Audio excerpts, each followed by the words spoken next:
ਮਿੰਟੂ ਜੀ ਕੱਲ ਕਾਫੀ ਇੱਕ ਖਬਰ ਜਦੋਂ ਨਾ ਪ੍ਰੋਗਰਾਮ ਵੀ ਕੱਲ ਸਵੇਰੇ ਸ਼ੁਰੂ ਕੀਤਾ ਤੇ ਬਹੁਤ ਸਾਰੇ ਮੈਸੇजेस ਸੁਣਨ ਵਾਲਿਆਂ ਦੇ ਆਉਣੇ ਸ਼ੁਰੂ ਹੋ ਗਏ ਸੋਸ਼ਲ ਮੀਡੀਆ ਤੇ ਇਸ ਗੱਲ ਨੂੰ ਕੱਲ ਕਾਫੀ ਸਰਕੂਲੇਟ ਕੀਤਾ ਗਿਆ ਕਿ ਸਿੱਖਸ ਫॉर ਜਸਟਿਸ ਦੇ ਜਿਹੜੇ ਸੰਸਥਾਪਕ ਨੇ ਗੁਰਪਤਵੰਤ ਪੰਨੂ ਉਹਨਾਂ ਦੀ ਮੌਤ ਦੀ ਖਬਰ ਇਹ ਫੈਲਣੀ ਸ਼ੁਰੂ ਹੋ ਗਈ ਕਾਫੀ ਜ਼ਿਆਦਾ ਕੁਝ ਮੀਡੀਆ ਅਦਾਰਿਆਂ ਨੇ ਰਿਪੋਰਟ ਵੀ ਕਰ ਦਿੱਤਾ ਇਸ ਚੀਜ਼ ਨੂੰ ਪਰ ਹੁਣ ਸੰਕੇਤ ਇਹ ਮਿਲ ਰਹੇ ਨੇ ਵੀ ਇਹ ਖਬਰ ਅਸਲ ਦੇ ਵਿੱਚ ਇਹ ਗੱਲ ਅਫਵਾਹ ਹੈ ਇਹਦੇ ਵਿੱਚ ਕੋਈ ਤੱਥ ਨਹੀਂ ਆ। ਦੇਖੋ ਇੱਕ ਤਾਂ ਗੁਰਪਤਵੰਤ ਸਿੰਘ ਪੰਨੂ ਦੀ ਵੀਡੀਓ ਆ ਗਈ ਸੀਗੀ ਜੀ ਸ਼ਾਇਦ ਉਹ ਵੀਡੀਓ ਜੇ ਮੈਂ ਨਹੀਂ ਭੁੱਲਦਾ ਤੇ ਯੂਐਨ ਦੇ ਬਾਹਰ ਦਫ਼ਤਰ ਜਾਂ ਹੈੱਡਕੁਆਰਟਰ ਤੇ ਜੀ ਬਿਲਕੁਲ ਯੂਨਾਈਟਿਡ ਨੇਸ਼ਨਸ ਦੇ ਬਾਹਰ ਨਿਊਯਾਰਕ ਦੇ ਵਿੱਚ ਯੈਸ ਹਾਂਜੀ ਕਿਉਂਕਿ ਇੰਡੀਆ ਦੇ ਵਿੱਚ ਅੱਜ ਕੱਲ੍ਹ ਉਹ ਵੀਡੀਓ ਸਾਰੀਆਂ ਨਹੀਂ ਦਿਖਾਈਆਂ ਜਾਂਦੀਆਂ ਬਸ ਉਹ ਮਤਲਬ ਕਿ ਮਾੜੇ ਮੋਟੇ ਕੋਈ ਅੰਸ਼ ਹੀ ਜਿਹੜੇ ਆ ਉਹ ਚਲਾਉਂਦੇ ਆ ਚੈਨਲ ਜ਼ਿਆਦਾਤਰ ਵੀਡੀਓ ਪਲੇ ਨਹੀਂ ਕੀਤੀਆਂ ਜਾਂਦੀਆਂ। ਦੂਜੀ ਚੀਜ਼ ਜਿਹੜੀ ਹੈ ਕਿ ਦੇਖੋ ਉਸ ਵੀਡੀਓ ਦੇ ਵਿੱਚ ਮੌਤ ਦੀ ਜਿਹੜੀ ਖਬਰ ਉੱਡੀ ਸੀ ਉਹਦੇ ਕੋਈ ਵੀ ਖੰਡਨ ਜਾਂ ਕੋਈ ਐਸੀ ਗੱਲਬਾਤ ਨਹੀਂ ਸੀਗੀ ਪਰ ਉਸ ਤੋਂ ਬਾਅਦ ਇੱਕ ਤਸਵੀਰ ਹੋਰ ਆਉਂਦੀ ਹੈ ਜੀ ਇੱਕ ਹੋਰ ਸਾਥੀ ਨਾਲ ਜਿਹਦੇ 'ਚ ਮਤਲਬ ਕਿ ਸਾਫ਼ ਕੀਤਾ ਗਿਆ ਕਿ ਤੁਹਾਡਾ ਪਿਓ ਹਾਲੇ ਜਿੰਦਾ ਹੈ ਇਸ ਤਰ੍ਹਾਂ ਦੀ ਸ਼ਬਦਾਵਲੀ ਇਸਤੇਮਾਲ ਕੀਤੀ ਗਈ ਆ ਕਿ ਤੁਹਾਡੀ ਹੁਣ ਮਾਂ ਮਰ ਜਾਣਗੇ। ਫਿਰ ਇਹ ਤੋਂ ਇਲਾਵਾ ਕਿਹਾ ਗਿਆ ਦਾਵਾ ਕੀਤਾ ਗਿਆ ਕਿ ਦੇਖੋ ਜੀ ਅਸੀਂ ਪੰਜਾਬ ਨੂੰ ਇੰਡੀਆ ਦੇ ਕਬਜ਼ੇ ਚੋਂ ਛਡਾਉਣਾ ਹੈ ਯਾਨੀ ਰੈਫਰੈਂਡਮ ਦੇ ਤਰੀਕੇ ਦੇ ਨਾਲ ਸਾਰਾ ਕੁਝ ਕਲੀਅਰ ਹੋ ਗਿਆ। ਫਿਰ ਇਹ ਤੋਂ ਇਲਾਵਾ ਜੇ ਤੁਸੀਂ ਦੇਖੋ ਕਿ ਇੰਡੀਆ ਦੇ ਵਿੱਚ ਇਹ ਖਬਰ ਬ੍ਰੇਕ ਕੀਤੀ ਸੀ ਜ਼ਿਆਦਾ ਵੱਡੀ ਦੈਨਿਕ ਭਾਸਕਰ ਵਾਲਿਆਂ ਨੇ ਡੀਬੀ ਵਾਲਿਆਂ ਨੇ ਤਾਂ ਅੱਜ ਉਹਨਾਂ ਦੀ ਇੱਕ ਮੈਂ ਪੜ੍ਹ ਰਿਹਾ ਸੀਗਾ ਖਬਰ ਤੇ ਉਹਨਾਂ ਨੇ ਕਿਹਾ ਕਿ ਭਾਸਕਰ ਨੇ ਇਸ ਮੁੱਦੇ ਤੇ ਦਿੱਲੀ ਦੇ ਵਿੱਚ ਮੈਂ ਉਹ ਲੱਥਾ ਕਰ ਰਿਹਾ ਪੰਜਾਬੀ ਚ ਵੈਸੇ ਉਹ ਹਿੰਦੀ ਚ ਹੁੰਦੇ ਆ ਤਾਂ ਕਹਿੰਦੇ ਕਿ ਭਾਸਕਰ ਨੇ ਇਸ ਮੁੱਦੇ ਤੇ ਦਿੱਲੀ ਦੇ ਵਿੱਚ ਆਫੀਸ਼ੀਅਲ ਸੋਰਸ ਦੇ ਨਾਲ ਗੱਲਬਾਤ ਕੀਤੀ ਹੈ ਤੇ ਉਹਨਾਂ ਵੀ ਪੰਨੂ ਦੇ ਜ਼ਿੰਦਾ ਹੋਣ ਦੀ ਪੁਸ਼ਟੀ ਕੀਤੀ ਹੈ। ਇਹ ਭਾਸਕਰ ਖੁਦ ਕਹਿ ਰਿਹਾ ਦਿੱਲੀ ਮਤਲਬ ਕਿ ਇਹਨਾਂ ਨੇ ਜਾਂ ਤਾਂ ਇੰਟੈਲੀਜੈਂਸ ਵਾਲਿਆਂ ਤੋਂ ਪੁਸ਼ਟੀ ਕਰਵਾਈ ਹੈ ਜਾਂ ਮੰਤਰਾਲੇ ਤੋਂ। ਹੁਣ ਵੱਡੀ ਗੱਲ ਤੇ ਇਹ ਹੈ ਕਿ ਸਭ ਤੋਂ ਪਹਿਲਾਂ ਖਬਰ ਬ੍ਰੇਕ ਕਰਨ ਵਾਲਾ ਅਦਾਰਾ ਪੁਸ਼ਟੀ ਬਾਅਦ ਚ ਕਰਵਾ ਰਿਹਾ ਹੈ ਜੀ ਆਪਣੇ ਆਪ ਦੇ ਵਿੱਚ ਇਸੇ ਕਰਕੇ ਅਸੀਂ ਰੋਕ ਲੈਂਦੇ ਹਾਂ ਕਈ ਵਾਰ ਖਬਰ ਅਸੀਂ ਕਨੈਕਟ ਤੇ ਛੇਤੀ ਲੈ ਕੇ ਨਹੀਂ ਆਉਂਦੇ ਕਿ ਬਈ ਜਦ ਤੱਕ ਪੁਸ਼ਟੀ ਨਹੀਂ ਹੁੰਦੀ ਤਦ ਤੱਕ ਅਸੀਂ ਖਬਰ ਨੂੰ ਰੋਕ ਲਈਏ ਹੋਲਡ ਕਰ ਲਈਏ ਨਤੀਜਾ ਕੀ ਨਿਕਲਦਾ ਫਿਰ ਦੇਖਦੇ ਹਾਂ। ਤਾਂ ਇਸ ਕਰਕੇ ਭਾਈ ਇਹ ਜਿਹੜੀਆਂ ਖਬਰਾਂ ਨੇ ਹਿਸਾਬ ਲਾ ਲਓ ਕਿ ਕਿਵੇਂ ਮੁੜ ਜਾਂਦੀਆਂ ਨੇ ਜੀ ਬਿਲਕੁਲ ਹੀ ਘੁੰਮ ਜਾਂਦੀਆਂ ਨੇ ਕਿ ਉਹੀ ਅਦਾਰਾ ਕੱਲ ਇੱਕ ਖਬਰ ਬ੍ਰੇਕ ਕਰਦਾ ਉਸ ਤੋਂ ਬਾਅਦ ਪੰਜਾਬੀ ਵਾਲੇ ਵੀ ਚੱਕ ਲੈਂਦੇ ਅੰਨ੍ਹੇਵਾਹ ਇਸ ਖਬਰ ਨੂੰ ਪ੍ਰਚਾਰਿਆ ਜਾਂਦਾ ਅੱਗੇ ਤੋਰਿਆ ਜਾਂਦਾ ਪਰ ਬਾਅਦ ਦੇ ਵਿੱਚ ਅੱਜ ਉਹੀ ਭਾਸਕਰ ਕਹਿ ਰਿਹਾ ਕਿ ਅਸੀਂ ਆਫੀਸ਼ੀਅਲ ਸੋਰਸ ਤੋਂ ਪੁਸ਼ਟੀ ਕੀਤੀ ਹੈ ਕਿ ਉਹ ਹਾਲੇ ਜਿੰਦਾ ਹੈ। ਇਹਦਾ ਮਤਲਬ ਹੈ ਕਿ ਤੁਸੀਂ ਪਹਿਲੀ ਖਬਰ ਜਿਹੜੀ ਹੈ ਉਹ ਪੁਸ਼ਟੀ ਤੋਂ ਬਗੈਰ ਹੀ ਬ੍ਰੇਕ ਕਰ ਦਿੱਤੀ ਇੱਥੇ ਆ ਕੇ ਤੇ ਮੀਡੀਆ ਮਾਰ ਖਾ ਜਾਂਦਾ। ਬਿਲਕੁਲ ਸਹੀ ਗੱਲ ਹੈ ਮਿੰਟੂ ਜੀ ਹੁਣ ਕੈਪਟਨ ਵੱਲ ਕਹਿੰਦੇ ਵਸੂਲੀ ਨਿਕਲ ਆਈ ਕੀ ਮਾਜਰਾ ਜੀ ਇਹ ਕੀ ਅਪਡੇਟ ਆ? ਵਸੂਲੀਆਂ ਨੇ ਬਹੁਤ ਗਾਹ ਪਾ ਰੱਖਿਆ ਖੈਰ ਇਹ ਨਵੀਂ ਵਸੂਲੀ ਵਾਲਾ ਚੱਕਰ ਚੱਲ ਗਿਆ ਕਹਿੰਦੇ ਆ ਕਿ ਇਹਨਾਂ ਨੇ ਕੋਈ ਚੌਪਰ ਲਿਆ ਸੀਗਾ 2019 ਲੋਕ ਸਭਾ ਇਲੈਕਸ਼ਨਾਂ ਦੇ ਵਾਸਤੇ ਤੇ ਉਹਦੀ ਪੇਮੈਂਟ ਹੀ ਨਹੀਂ ਕੀਤੀ ਭੁੱਲ ਗਏ ਆ। ਤਾਂ ਪ੍ਰਤਾਪ ਸਿੰਘ ਬਾਜਵਾ ਦੇਖੋ ਵੈਸੇ ਰਾਜਨੀਤੀ ਵੀ ਕਮਾਲ ਦੇ ਰੰਗ ਦਿਖਾਉਂਦੀ ਹੈ ਨਾ ਕਿ ਕਦੇ ਸਿਸਮਾ ਫਾਰਮ ਦੇ ਵਿੱਚ ਜਾ ਕੇ ਪ੍ਰਤਾਪ ਸਿੰਘ ਬਾਜਵਾ ਭਾਈ ਲੱਡੂ ਪੇੜੇ ਖਾ ਕੇ ਬਾਹਰ ਆਉਂਦੇ ਹੁੰਦੇ ਸੀਗੇ ਪ੍ਰੈਸ ਦੇ ਮੁਖਾਤਬ ਹੁੰਦੇ ਸੀਗੇ ਤੇ ਅੱਜ ਉਹੀ ਕਹਿੰਦੇ ਆ ਕਿ ਮੂਲ ਰਕਮ ਹੈਗੀ ਹੈ ਜੀ 2.1 ਕਰੋੜ ਮਤਲਬ ਕਿ 2 ਕਰੋੜ 10 ਲੱਖ ਰੁਪਏ ਦੇ ਕਰੀਬ ਤੇ ਬਾਕੀ ਵਿਆਜ ਸਮੇਤ ਇਹ ਬਣ ਗਈ ਹੈ ਜੀ 3.5 ਕਰੋੜ। ਉਹ ਕਹਿੰਦੇ ਆ ਕਿ ਬੜੀ ਬਦਕਿਸਮਤੀ ਵਾਲੀ ਗੱਲ ਆ ਕਿ ਕੈਪਟਨ ਨੇ ਪਹਿਲਾਂ ਤੇਲੰਗਾਨਾ ਦੇ ਵਿੱਚ ਹੈਲੀਕਾਪਟਰ ਦਿੱਤਾ ਇਹ ਜਿਹੜਾ ਲਿਆ ਸੀਗਾ ਫਿਰ ਆਪਣੇ ਕਰੀਬੀ ਦੋਸਤ ਤੇ ਜਿਹੜਾ ਕੈਪਟਨ ਸਰਕਾਰ ਦੇ ਵਿੱਚ ਸਿਵਲ ਏਵੀਏਸ਼ਨ ਦੇ ਇੰਚਾਰਜ ਸੀਗੇ ਉਹਦੇ ਕਹਿਣ ਤੇ ਇਹ ਵਿਡਰਾ ਕਰਦਿਆਂ ਫਿਰ ਇਹ ਭੁਗਤਾਨ ਦੀ ਗੱਲ ਕਹੀ ਸੀਗੀ ਕਿ ਭੁਗਤਾਨ ਕਰ ਦੇਵਾਂਗੇ ਪਰ ਬਾਅਦ ਦੇ ਵਿੱਚ ਇਹਨਾਂ ਨੇ ਕੀਤਾ ਹੀ ਨਹੀਂ ਹੈ। ਇਹ ਕਹਿੰਦੇ ਕਿ ਹੁਣ ਇਹਨਾਂ ਤੋਂ ਵੀ ਵਸੂਲੀ ਕਰ ਲਵੋ ਜੀ। ਵਸੂਲੀ ਵਾਲੀ ਗੇਮ ਤਾਂ ਚੱਲ ਪਈ ਆ ਜਿੱਦਾਂ ਨਾ ਕਹਿ ਲਈਏ ਕਿ ਪੂਰਾ ਤਮੱਚੜ ਪਿਆ ਹੋਇਆ। ਹੁਣ ਇੱਕ ਪਾਸੇ ਇਧਰੋਂ ਕਹਿੰਦੇ ਕਿ ਵਸੂਲੀ ਹੋਣੀ ਚਾਹੀਦੀ ਹੈ ਮਤਲਬ ਕਿ ਇਹ ਪੈਸਾ ਵਸੂਲ ਹੋਵੇ ਤਾਂ ਦੂਸਰੇ ਪਾਸੇ ਇਹਨਾਂ ਨੇ ਇੱਕ ਹੋਰ ਕੱਢ ਲਿਆਂਦੀ RTI ਉਹਦੇ ਵਿੱਚ ਕਹਿੰਦੇ ਕਿ ਜਦੋਂ ਇਹਨਾਂ ਨੇ ਇਲੈਕਸ਼ਨ ਜਿੱਤ ਲਿਆ ਆਮ ਆਦਮੀ ਪਾਰਟੀ ਵਾਲਿਆਂ ਨੇ ਪਿਛਲੇ ਸਾਲ ਦੀ ਗੱਲ 2022 ਦੇ ਵਿੱਚ ਤਾਂ ਇਹਨਾਂ ਨੇ ਵਿਕਟਰੀ ਮਾਰਚ ਕੱਢਿਆ ਸੀਗਾ ਅੰਮ੍ਰਿਤਸਰ ਵਿਖੇ। ਉਹ ਕਹਿੰਦੇ ਕਿ ਉਦੋਂ ਤੱਕ ਸਰਕਾਰ ਦਾ ਗਠਨ ਨਹੀਂ ਸੀ ਹੋਇਆ ਤੇ ਇਹਨਾਂ ਨੇ 1 ਕਰੋੜ ਤੋਂ ਵੱਧ ਭੁਗਤਾਨ ਬੱਸਾਂ ਵਾਲਿਆਂ ਨੂੰ ਕਿੱਦਾਂ ਕਰ ਦਿੱਤਾ ਮਤਲਬ ਕਿ ਸਰਕਾਰੀ ਬੱਸਾਂ ਜਿਹੜੀਆਂ ਸੀਗੀਆਂ ਉਹ ਪਹਿਲਾਂ ਤੇ ਮੰਗਾਈਆਂ ਜੀ ਉਹਨਾਂ ਨੂੰ ਫਿਰ ਭੁਗਤਾਨ ਕੀਤਾ ਗਿਆ। ਉਹ ਭੁਗਤਾਨ ਕਿੱਦਾਂ ਹੋ ਗਿਆ ਕਿਉਂਕਿ ਸਰਕਾਰ ਦੇ ਤੇ ਗਠਨ ਹੀ ਨਹੀਂ ਸੀ ਹੋਇਆ ਹਾਲੇ ਜੀ ਸਰਕਾਰ ਦਾ ਤਾਂ ਹਾਲੇ ਗਠਨ ਹੀ ਨਹੀਂ ਸੀ ਹੋਇਆ ਸਰਕਾਰ ਨੇ ਤਾਂ ਸਹੁੰ ਹੀ ਨਹੀਂ ਸੀ ਚੁੱਕੀ ਤਾਂ ਇਹ ਆਪਣੇ ਆਪ ਦੇ ਵਿੱਚ ਦਿਲਚਸਪ ਹੈ। ਵੈਸੇ ਉੱਥੇ ਗੁਲਦਸਤੇ ਵੀ ਕਹਿੰਦੇ ਕਿ 18 ਹਜ਼ਾਰ ਦੇ ਆਏ ਪਏ ਨੇ, ਤਾਂ ਕਾਫੀ ਕੁਛ ਆ। ਖੈਰ ਇਹ ਵਸੂਲੀ ਵਾਲਾ ਚੱਕਰ ਚੱਲਿਆ ਸੀਗਾ ਕਿ ਬਈ ਕਾਂਗਰਸੀ ਇਹ ਵਸੂਲੀ ਕਰਵਾਉਣ, ਉਹਨਾਂ ਤੋਂ ਵਕੀਲਾਂ ਦੀ ਫੀਸ ਵਸੂਲ ਕਰਨੀ ਆ, ਤੇ ਦੂਸਰੇ ਪਾਸੇ ਵੀ ਕੰਮ ਚੱਲ ਪਿਆ। ਇਹਦੇ ਚ ਆਮ ਆਦਮੀ ਪਾਰਟੀ ਵਾਲੇ ਵੀ ਆ ਗਏ ਤੇ ਭਾਰਤੀ ਜਨਤਾ ਪਾਰਟੀ ਵਾਲੇ ਕੈਪਟਨ ਸਾਹਿਬ ਵੀ ਆ ਗਏ। ਉਹਨਾਂ ਨੂੰ ਵੀ ਕਿਹਾ ਕਿ ਬਈ ਜਹਾਜ਼ ਤੁਸੀਂ ਬਹੁਤ ਕਮਾਇਆ ਤੇ ਹੁਣ ਕਿਰਪਾ ਕਰਕੇ ਉਹਦਾ ਬਈ ਜਿਹੜਾ ਕਿਰਾਇਆ ਭਾੜਾ ਬਣਦਾ ਉਹ ਵੀ ਦੇ ਦਿਓ।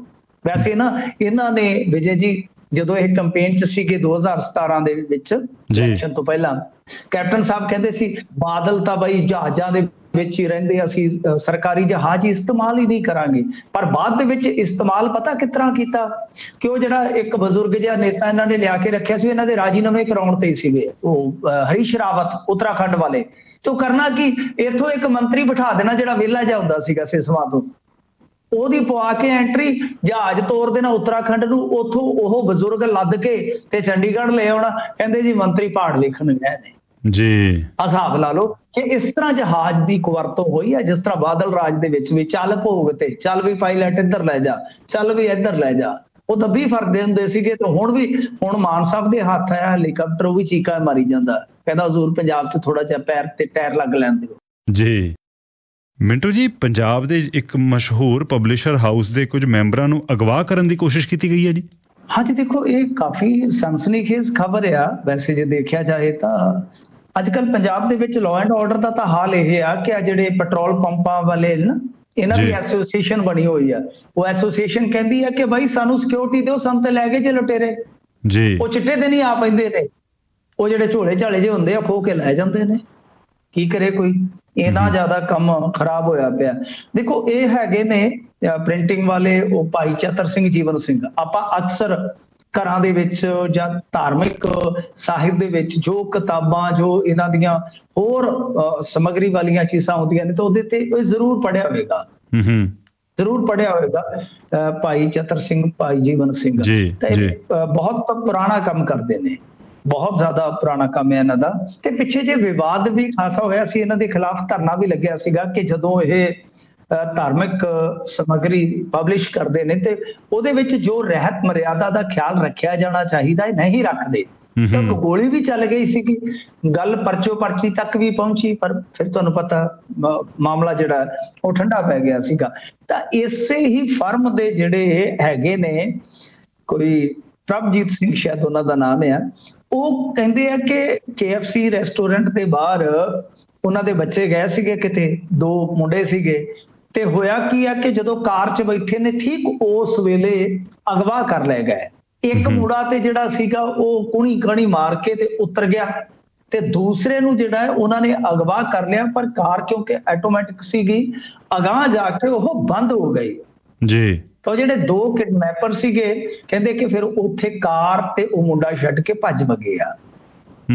ਹਾਲਾਂਕਿ ਇਹ ਕਹਿੰਦੇ ਆ ਕਿ ਅਸੀਂ ਪਹਿਲਾਂ ਵੀ ਪੁਲਿਸ ਨੂੰ ਸਿਕਿਉਰਿਟੀ ਵਾਸਤੇ ਅਪਰੋਚ ਕੀਤਾ ਸੀ ਕਿ ਸਾਨੂੰ ਥ੍ਰੈਟ ਕੀਤਾ ਜਾ ਰਿਹਾ ਹੈ, ਸਾਨੂੰ ਬਹੁਤ ਜ਼ਿਆਦਾ ਡਰਾਇਆ ਜਾ ਰਿਹਾ ਹੈ। ਪਰ ਆ ਜਿਹੜੀ ਘਟਨਾ ਇਹ ਵਾਕਿਆ ਹੈਰਾਨ ਕਰਦੀ ਆ ਕਿ ਕਿਡਨੈਪਰ ਆਏ ਉਸੇ ਕਾਰ ਦੇ ਵਿੱਚ, ਫਿਰ ਕਾਰ ਖਰਾਬ ਹੋ ਗਈ ਜਾਂ ਬੰਦ ਹੋ ਗਈ, ਫਿਰ ਉਹ ਛੱਡ ਕੇ ਚਲੇ ਗਏ। ਸਮਝ ਤੋਂ ਬਾਹਰ ਆ ਕਿ ਪੈਦਲ ਹੀ ਆਏ ਸਨ ਅਗਵਾ ਕਰ। ਉਹਨਾਂ ਨੂੰ ਪਤਾ ਸੀਗਾ ਕਿ ਇਹੀ ਕਾਰ ਲੈ ਕੇ ਜਾਣੀ ਹੈ। ਸੋ ਕਾਫੀ ਗੁੰਝਲਦਾਰ ਮਸਲਾ ਹੈ, ਪਰ ਸਨਸਨੀਖੇਜ਼ ਹੈ।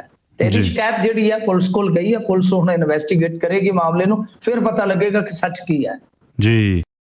ਮਿੰਟੂ ਜੀ, ਬੀਤੇ ਦਿਨਾਂ ਤੋਂ ਗੱਲਾਂ ਇਹ ਚੱਲ ਰਹੀਆਂ ਸੀ ਵੀ ਹੋ ਸਕਦਾ ਕਿ ਅਕਾਲੀ ਦਲ ਅਤੇ ਭਾਜਪਾ ਦਾ ਆਪਸ ਦੇ ਵਿੱਚ ਕੋਈ ਗੱਠਜੋੜ ਮੁੜ ਤੋਂ ਹੋ ਜਾਵੇ। ਅਸੀਂ ਪਿਛਲੇ 2 ਦਿਨਾਂ ਤੋਂ ਇਹਦੇ ਸੰਬੰਧੀ ਜਿਹੜੇ ਸੰਕੇਤ ਆ ਰਹੇ ਸੀ ਉਹਦੇ ਬਾਰੇ ਗੱਲਬਾਤ ਕਰਦੇ ਰਹੇ ਹਾਂ, ਪਰ ਸੁਖਬੀਰ ਸਿੰਘ ਬਾਦਲ ਨੇ ਅੱਜ ਇਹ ਤੋਂ ਵੱਖਰੀ ਗੱਲ ਆਖੀ ਹੈ। ਕੀ ਕਿਹਾ ਸੁਖਬੀਰ ਬਾਦਲ ਨੇ? ਦੇਖੋ, ਸੁਖਬੀਰ ਸਿੰਘ ਬਾਦਲ ਹੋਰਾਂ ਨੇ ਜਿਹੜੀ ਗੱਲ ਕਹੀ ਹੈ ਨਾ, ਇਹ ਕਹਿੰਦੇ ਕਿ ਸਾਡਾ ਤੇ ਹੈਗਾ ਹਾਥੀ ਵਾਲਿਆਂ ਨਾਲ ਗੱਠਜੋੜ। ਇਹਨਾਂ ਨੂੰ ਇਹ ਹੋਣਾ ਨਾ ਕਿ ਉਧਰੋਂ ਬਈ ਗਾਉਂ ਗੱਠਜੋੜ ਹੋਵੇ ਨਾ, ਤੇ ਜਿਹੜਾ ਹੈਗਾ ਉਹ ਵੀ ਗੱਠ ਜਿਹੜੀ ਆ ਤੋੜ ਕੇ ਬਹਿ ਜਾਈਏ, ਗੱਠਜੋੜ ਦੀ ਜਗ੍ਹਾ ਗੱਠ ਤੋੜ ਹੋ ਜਾਵੇ, ਇਹ ਵੀ ਚਲੇ ਜਾਣ ਜੀ। ਇਸ ਕਰਕੇ ਵੀ ਹੋ ਸਕਦਾ ਹੈ।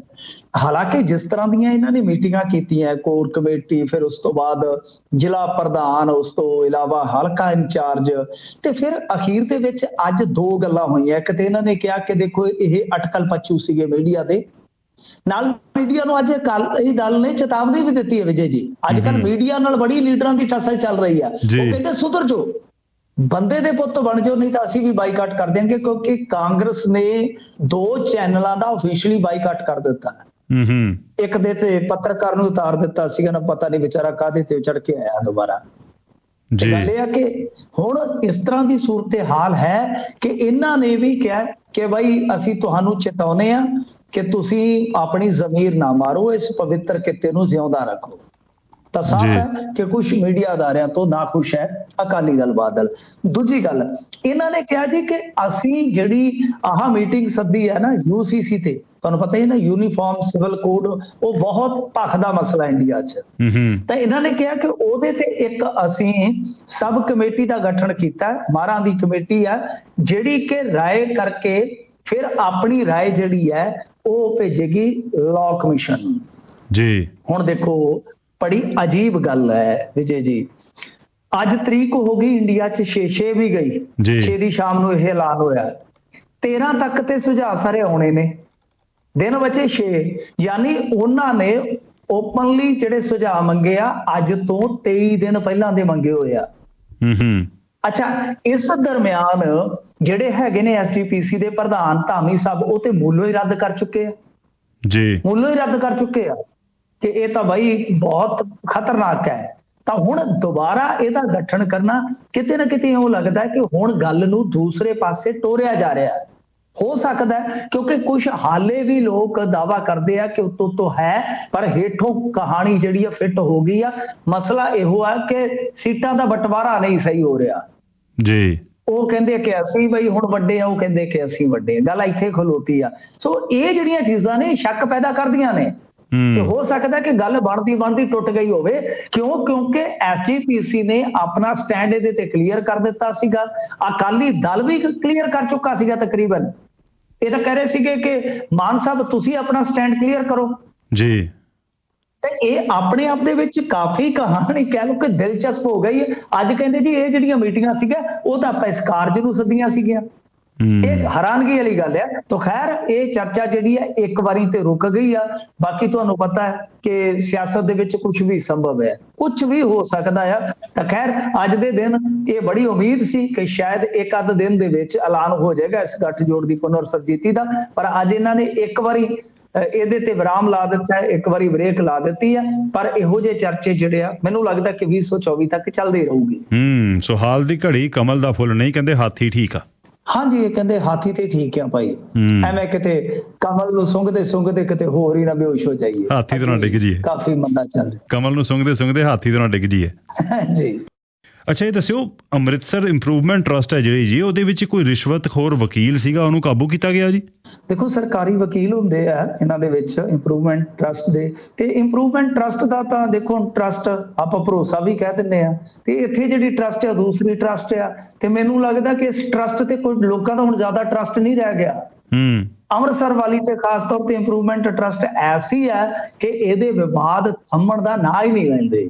ਤਾਂ ਇਹ ਕੋਈ ਵਿਅਕਤੀ ਸੀਗਾ, ਉਹਦਾ ਮੁਆਵਜ਼ਾ ਬਣਦਾ ਸੀਗਾ ਟਰਸਟ ਵੱਲੋਂ, ਕੋਈ ਉਹ ਜਿੱਦਾਂ ਹੁੰਦੀ ਹੈ ਜ਼ਮੀਨ ਵਗੈਰਾ।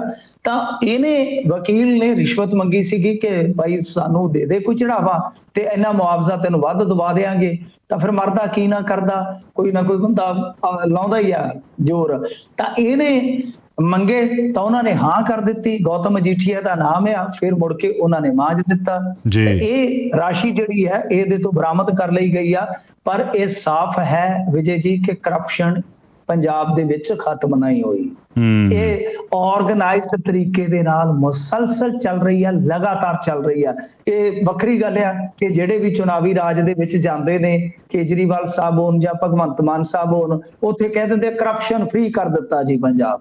ਇਹ ਕਹਿਣ ਨੂੰ ਜੋ ਮਰਜ਼ੀ ਆ, ਜਿੱਦਾਂ ਮਰਜ਼ੀ ਤੁਸੀਂ ਇਹ ਸਬਜ਼ ਬਾਗ ਲੋਕਾਂ ਨੂੰ ਦਿਖਾ ਦਿਓ, ਜਾਂ ਜਿਸ ਤਰ੍ਹਾਂ ਦੇ ਮਰਜ਼ੀ ਭਰਮ ਜਾਲ ਜਿਹੜੇ ਸਿਆਸੀ ਤੌਰ ਤੇ ਤੁਸੀਂ ਬੁਣਦੇ ਹੋ ਬੁਣ ਲਵੋ।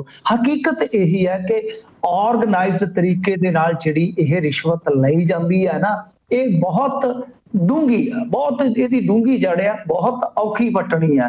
ਇਹ ਸਰਕਾਰੀ ਵਕੀਲ ਤੇ ਇੱਥੇ ਤੱਕ ਆ, ਜਦੋਂ ਤੁਸੀਂ ਪੁਲਿਸ ਵਾਲਿਆਂ ਨਾਲ ਗੱਲ ਕਰੋਗੇ, ਖਾਸ ਤੌਰ ਤੇ ਜਿਹੜੀ ਲਿਖੀ ਪੱਤਰੀ ਦੇ ਨਾਲ ਵਾਸਤਾ ਹੁੰਦੀ ਹੈ ਪੁਲਿਸ, ਤਾਂ ਉਹ ਕਹਿੰਦੇ ਆ ਕਿ ਸਾਨੂੰ ਜਦੋਂ ਅਸੀਂ ਚਲਾਨ ਪੇਸ਼ ਕਰਦੇ ਆ, ਜਿਹਨੂੰ ਆਪਾਂ ਚਾਰਜ ਸ਼ੀਟ ਕਹਿੰਦੇ ਆ, ਟੂ ਕੋਰਟ ਕਰਨਾ ਜਦੋਂ, ਤਾਂ ਉਸ ਵੇਲੇ ਵੀ ਕਹਿੰਦੇ ਆ ਕਿ ਸਾਨੂੰ ਰਿਸ਼ਵਤ ਦੇਣੀ ਪੈਂਦੀ ਹੈ। ਪੁਲਿਸ ਵਾਲੇ ਕਹਿੰਦੇ ਨੇ ਕਿਉਂਕਿ ਨਹੀਂ ਤਾਂ ਉਹ ਇਤਰਾਜ਼ ਲਾ ਕੇ ਮੋੜ ਦਿੰਦੇ ਆ, ਅਸੀਂ ਫੇਰ ਗਧੀ ਗੇੜ 'ਚ ਪੈ ਜਾਂਦੇ ਆ। ਤਾਂ ਇਹ ਆਰਗੇਨਾਈਜ਼ਡ ਤਰੀਕਾ ਹੈ ਕਿ ਗਾਂ ਦੀ ਗਾਂ ਉੱਤੇ ਦਾ ਉੱਤੇ ਉਹ ਫਿਰ ਰੇਟ ਵੱਧਦਾ ਤੁਰਿਆ ਜਾਂਦਾ ਹੈ। ਚੇਨ ਸਿਸਟਮ ਵੀ ਹੈ। ਆਪਾਂ ਦੇਖਿਆ ਨਾ ਮਾਣੂਕੇ ਵਾਲੇ ਮਾਮਲੇ ਦੇ ਵਿੱਚ ਫਰਜ਼ੀ ਰਜਿਸਟਰੀਆਂ ਵਾਲਾ, ਇਹ ਵੀ ਇੱਕ ਤਰ੍ਹਾਂ ਨਾਲ ਐਸਾ ਪੈਕੇਜ ਬਣ ਜਾਂਦਾ ਕਿ ਬਾਹਰ ਬੈਠੇ ਲੋਕ ਹੀ ਸੌਦਾ ਮਾਰ ਲੈਂਦੇ ਆ ਕਿ ਤੈਨੂੰ ਜ਼ਰੂਰਤ ਹੀ ਨਹੀਂ, ਤੈਨੂੰ ਲੋੜ ਹੀ ਨਹੀਂ, ਸਾਰਾ ਕੁਝ ਕਰਾ ਦੇਣਗੇ। ਇੱਥੋਂ ਤੱਕ ਕਿਹਾ ਗਿਆ ਕਿ ਜਗਰਾਉਂ ਦੇ ਵਿੱਚ ਜੈਪਾਲ ਭੁੱਲਰ ਜਿਹੜਾ ਗੈਂਗਸਟਰ ਹੁੰਦਾ ਸੀਗਾ, ਬਾਅਦ ਚ ਐਨਕਾਊਂਟਰ ਹੋ ਗਿਆ, ਉਹ ਖੁਦ ਵੀ ਜਾ ਕੇ ਉੱਥੇ ਆਪਣੀ ਰਜਿਸਟਰੀ ਕਰਵਾ ਗਿਆ ਸੀ, ਹਿਸਾਬ ਲਾ ਲਓ ਜੀ। ਤਾਂ ਇਹ ਜਿਹੜੀਆਂ ਇਹ ਤਰੀਕੇਕਾਰੀਆਂ ਹੈਗੀਆਂ ਨੇ, ਉਹ ਹਾਲੇ ਵੀ ਚੱਲਦੀਆਂ ਨੇ ਕਰਪਸ਼ਨ ਜੀ। ਮਿੰਟੂ ਜੀ, ਇੰਡੀਆ ਦੇ ਵਿੱਚ ਹੁਣ ਡੇਟਾ ਸੁਰੱਖਿਆ ਬਿੱਲ, ਸੋ ਡੇਟਾ ਪ੍ਰੋਟੈਕਸ਼ਨ ਬਿੱਲ ਲਿਆਂਦਾ ਜਾ ਰਿਹਾ ਜੀ ਬਿਲਕੁਲ। ਇਹਦੀ ਜ਼ਰੂਰਤ ਬਹੁਤ ਲੰਬੇ ਸਮੇਂ ਤੋਂ ਮਹਿਸੂਸ ਹੋ ਰਹੀ ਸੀ ਤੇ ਇਹਦੇ ਤੇ ਚਰਚਾ ਵੀ ਸੀਗੀ। ਤਾਂ ਹੁਣ ਇਹਨਾਂ ਨੇ ਫਾਈਨਲੀ ਇਹ ਕਰ ਲਿਆ ਤੈਅ ਕਿ ਅਸੀਂ ਬਿੱਲ ਲੈ ਆਵਾਂਗੇ। ਆ ਜਿਹੜਾ ਸੈਸ਼ਨ ਆਉਂਦਾ ਪਿਆ ਤੇ ਇਹਦੇ ਵਿੱਚ ਖਾਸ ਤੌਰ ਤੇ ਇਹਨਾਂ ਨੇ ਪ੍ਰਬੰਧ ਇਹ ਕੀਤੇ ਆ ਕਿ ਜੇਕਰ ਡਾਟਾ ਦੇ ਵਿੱਚ ਕੋਈ ਸਨਮਾਰੀ ਹੁੰਦੀ ਹੈ ਤਾਂ ਕੰਪਨੀਆਂ ਤੇ 500 ਕਰੋੜ ਤੱਕ ਜੁਰਮਾਨੇ ਦਾ ਪ੍ਰਬੰਧ ਹੋਏਗਾ। ਬਹੁਤ ਵੱਡੀ ਰਕਮ ਰੱਖੀ ਹੈ। ਇਸ ਤੋਂ ਇਲਾਵਾ ਇਹਨਾਂ ਨੇ ਜਿਹੜਾ ਆਹ ਪ੍ਰੋਫਾਈਲਿੰਗ ਕਰਦੇ ਆ ਜਾਂ ਸਮਾਨ ਵੇਚਦੇ ਆ, ਹੋਰ ਸਰਵਿਸਾਂ ਦਿੰਦੇ ਆ, ਇਹਨਾਂ ਨੂੰ ਇਸ ਜ਼ਦ 'ਚ ਲਿਆਉਣ ਦਾ ਫੈਸਲਾ ਕੀਤਾ।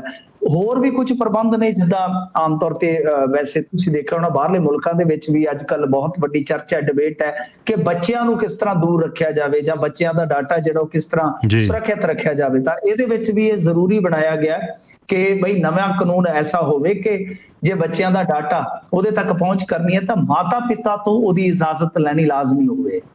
ਸੋਸ਼ਲ ਮੀਡੀਆ ਅਕਾਊਂਟ ਜੇ ਡਿਲੀਟ ਹੁੰਦਾ ਤਾਂ ਨਾਲ ਦੀ ਨਾਲ ਡਾਟਾ ਵੀ ਡਿਲੀਟ ਕਰਨਾ ਪਵੇਗਾ ਕੰਪਨੀਆਂ ਵਾਸਤੇ, ਇਹ ਜ਼ਰੂਰੀ ਕੀਤਾ ਜਾਊਗਾ ਜੀ। ਇਸ ਤੋਂ ਇਲਾਵਾ ਇਹ ਬੱਚਿਆਂ ਨੂੰ ਜਿੱਦਾਂ ਨੁਕਸਾਨ ਪਹੁੰਚਾਉਣ ਵਾਲੇ ਜਾਂ ਕੁਝ ਇਸ ਤਰ੍ਹਾਂ ਦੇ ਜਿਹੜੇ ਵਿਗਿਆਪਨ ਵਗੈਰਾ ਹੁੰਦੇ ਆ ਤਾਂ ਉਹ ਡਾਟਾ ਆਧਾਰਿਤ ਨਹੀਂ ਹੋਣਗੇ, ਉਹਦੇ ਲਈ ਡਾਟਾ ਇਸਤੇਮਾਲ ਨਹੀਂ ਹੋਏਗਾ। ਕੁਝ ਇਸ ਤਰ੍ਹਾਂ ਦੇ ਪ੍ਰਬੰਧ ਨੇ, ਉਦਮੀ ਝਾਤ ਹੈ ਇਹਦੇ ਤੇ। ਪਰ ਸਭ ਤੋਂ ਵੱਡੀ ਗੱਲ ਇਹਦੇ ਵਿੱਚ ਵਿਜੇ ਜੀ ਇੱਕ ਦਿਲਚਸਪ ਪ੍ਰਬੰਧ ਹੈ ਜਿਹੜਾ ਸਾਰਿਆਂ ਨੂੰ ਸੁਣ ਲੈਣਾ ਚਾਹੀਦਾ। ਉਹ ਇਹ ਆ ਕਿ ਜਿਵੇਂ ਹੁਣ ਇੱਥੇ ਰਾਸ਼ਟਰੀ ਸੁਰੱਖਿਆ ਦਾ ਇੱਕ ਮਾਮਲਾ ਹੁੰਦਾ ਹੈ, ਜਿਵੇਂ ਲਾਅ ਐਂਡ ਆਰਡਰ ਕਹਿੰਦੇ ਆਪਾਂ, ਤਾਂ ਉਹਦੇ ਵਿੱਚ ਜਿਹੜੀਆਂ ਏਜੰਸੀਆਂ ਨੇ ਉਹ ਡਾਟਾ ਇਸਤੇਮਾਲ ਕਰ ਸਕਣਗੀਆਂ। ਇਹ ਨੋਟੇਬਲ ਚੀਜ਼ ਹੈ ਜੀ। ਇਹ ਬਹੁਤ ਵਿਚਾਰਨਯੋਗ ਚੀਜ਼ ਹੈ ਕਿ ਜਿਹੜੀਆਂ ਸੁਰੱਖਿਆ ਏਜੰਸੀਆਂ ਨੇ ਉਹ ਸੁਰੱਖਿਆ ਦੇ ਆਧਾਰ ਤੇ ਡਾਟਾ ਇਸਤੇਮਾਲ ਕਰ ਸਕਦੀਆਂ। ਮਤਲਬ ਕਿ ਡਾਟਾ ਤਾਂ ਸਿਕਿਉਰ ਕੀਤਾ ਜਾਏਗਾ ਕਾਨੂੰਨ ਦੇ ਤਹਿਤ, ਕੰਪਨੀਆਂ ਤੇ ਤਾਂ ਸਕੰਜਾ ਕੱਸਿਆ ਜਾਏਗਾ, ਪਰ ਇਸ ਦੇ ਨਾਲ ਜਿਹੜੀਆਂ ਏਜੰਸੀਆਂ ਨੇ, ਸੈਂਟਰਲ ਏਜੰਸੀਆਂ ਨੇ, ਉਹਨਾਂ ਲਈ ਇੰਡੀਅਨ ਨਾਗਰਿਕਾਂ ਦਾ ਜਿਹੜਾ ਡਾਟਾ ਹੈ ਉਹ ਯੂਜ਼ ਕਰਨਾ ਬਹੁਤ ਸੌਖਾ ਹੋ ਜਾਏਗਾ, ਬਹੁਤ ਸਰਲ ਹੋ ਜਾਏਗਾ ਜੀ। ਤੇ ਮਿੰਟੂ ਜੀ, ਅੱਜ ਦੀ ਖੁਸ਼ਨੁਮਾ ਖਬਰ ਕੀ ਹੈ ਜੀ ਖੁਸ਼ਨੁਮਾ ਖਬਰ ਮੈਂ ਤੇ ਪੜ੍ਹ ਕੇ ਨਾ ਹੈਰਾਨ ਹੋਇਆ ਕਿ ਵੈਸੇ ਬਈ ਇੱਥੇ ਸਾਡੇ ਤਾਂ ਪੰਜਾਬ ਦੇ ਵਿੱਚ ਇਸ ਨੂੰ ਇੱਕ ਸਮੱਸਿਆ ਗਿਣਿਆ ਜਾਂਦਾ ਕਿ ਅੰਮ੍ਰਿਤਸਰ ਦੀਆਂ ਸੜਕਾਂ ਤੋਂ 2 ਡੌਗ ਜਿਹੜੇ ਆ ਬਿਜ਼ਨਸ ਕਲਾਸ ਦਾ ਸਫ਼ਰ ਤੈਅ ਕਰਨਗੇ ਕੈਨੇਡਾ ਵਾਸਤੇ। ਅੱਛਾ। ਕਿਉਂਕਿ ਹਾਂਜੀ ਕਹਿੰਦੇ ਆ ਕਿ ਬਈ ਇਹ ਜਿਹੜੇ ਹੈਗੇ ਆ ਫੀਮੇਲ ਡੌਗਸ ਨੇ, ਲਿਲੀ ਤੇ ਡੇਜ਼ੀ, ਕਹਿੰਦੇ ਕਿ ਇਹਨਾਂ ਨੂੰ ਕੈਨੇਡਾ ਲਿਜਾਇਆ ਜਾ ਰਿਹਾ। ਕਾਗਜ਼ੀ ਕਾਰਵਾਈ ਜਿਹੜੀ ਆ ਪੂਰੀ ਹੋ ਰਹੀ ਹੈ। ਦੱਸਦੇ ਆ ਕਿ ਇਹਨਾਂ ਨੂੰ ਕਿਸੇ ਨੇ ਅਡਾਪਟ ਕੀਤਾ ਹੈ, ਕਿਸੇ ਕੈਨੇਡੀਅਨ ਨੇ ਅਡਾਪਟ ਕੀਤਾ। ਤਾਂ ਸਾਡੇ ਵਾਸਤੇ ਮੈਂ ਕਿਹਾ ਇਹ ਅਚੰਭੇ ਵਾਲੀ ਖਬਰ ਆ ਜੀ। ਤੇ ਅਵਾਰਾ ਇੰਨੇ ਕੁੱਤੇ ਆ ਕਿ ਇੱਕ ਵਾਰੀ 2015 ਚ ਇੱਕ ਪੱਤਰਕਾਰ ਨੂੰ ਖਬਰ ਲਾਉਣੀ ਪਈ ਕਿ ਪੰਜਾਬ ਚ ਕਦੇ ਵੀ ਫਟ ਸਕਦਾ ਕੁੱਤਾ ਬੰਬ। ਮੈਂ ਪੜ੍ਹ ਕੇ ਦਵਾ ਦਵ ਥੱਲੇ ਕਾਲਮਾਂ ਨੂੰ ਝਾਤ ਮਾਰੀ, ਮੈਂ ਕਿਹਾ ਕੁੱਤਾ ਬੰਬ ਕਿੱਥੇ ਜੇ ਫਿੱਟ ਕੀਤਾ। ਬਾਅਦ ਚ ਵੇਖਿਆ ਕਿ ਉਹ ਅਵਾਰਾ ਕੁੱਤਿਆਂ ਦੀ ਗਿਣਤੀ ਨੂੰ ਕਹਿ ਰਹੇ ਸੀਗੇ ਕਿ ਇੰਨੀ ਜ਼ਿਆਦਾ ਹੋ ਗਈ ਹੈ ਕਿ ਬੰਬ ਬਣ ਗਏ ਨੇ। ਪਰ ਆਹ ਖਬਰ ਤੇ ਵਾਕਈ ਬੰਬ ਵਰਗੀ ਖਬਰ ਹੈ, ਬੰਬ ਖਬਰ ਆ ਕਿ ਇੱਥੋਂ ਅਡਾਪਟ ਕਰਕੇ ਕੁੱਤੇ ਕੈਨੇਡਾ ਖੜੇ ਜਾ ਰਹੇ ਨੇ, ਉਹ ਵੀ ਬਿਜ਼ਨਸ ਕਲਾਸ ਚ ਆਉਣਗੇ ਟਰੈਵਲ ਕਰਕੇ। ਬਿਜ਼ਨਸ ਕਲਾਸ ਚ, ਕੀ ਬਾਤ ਹੈ। ਠੀਕ ਹੈ ਮਿੰਟੂ ਜੀ।